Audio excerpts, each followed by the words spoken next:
Podcast chapters. Who uses them? The latest from podnews.net with the Podcast Show, the new international festival for podcasting in London this May.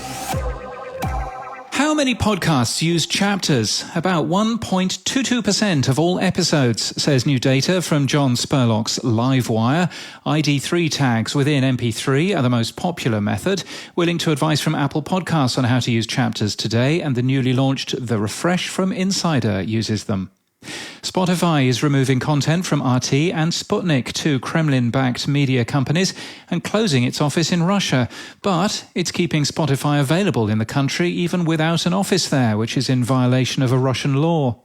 Signal Hill Insights ran a study on a set of podcast ads for an auto manufacturer.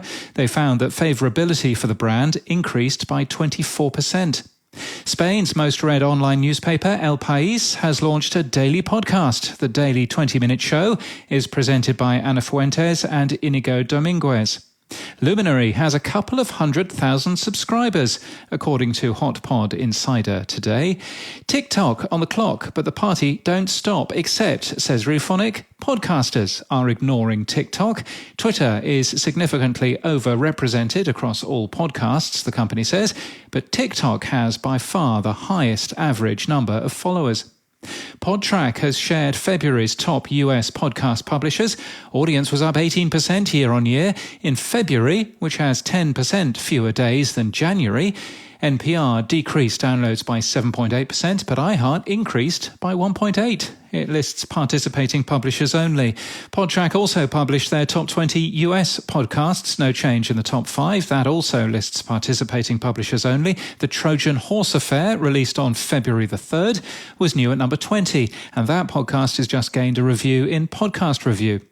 Jason Howell has picked his favourite podcast for Pocket Casts. Meanwhile, Crowd Network's Tom Fordyce gets interviewed in Pod Bible. Acast is to hold a number of events for International Women's Day. It's also to close its podcast app, claiming that the app does not support the company's vision of a completely open podcast ecosystem. The company also admits that few people used it, saying the shutdown of the app will not have any noticeable effect on Acast's revenue or the number of listens. They'll continue operating the Radio Public app, though, which, on iOS, last got an update in September 2019. Apple's podcast app is only getting worse, and I will never stop using it, says Joe Berkowitz, writing for Fast Company.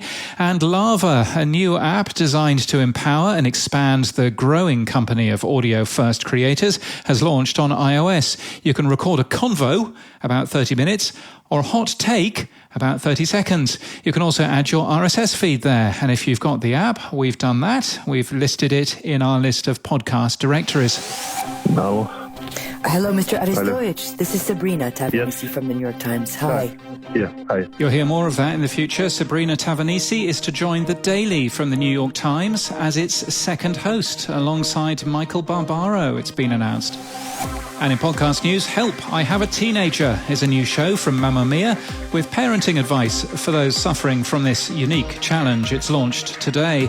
The Dead Eyes podcast, a podcast investigation on why actor Connor Ratcliffe was fired from Band of Brothers because Tom Hanks said he had dead eyes, will have a guest for its episode on March the 10th, none other than Tom Hanks himself.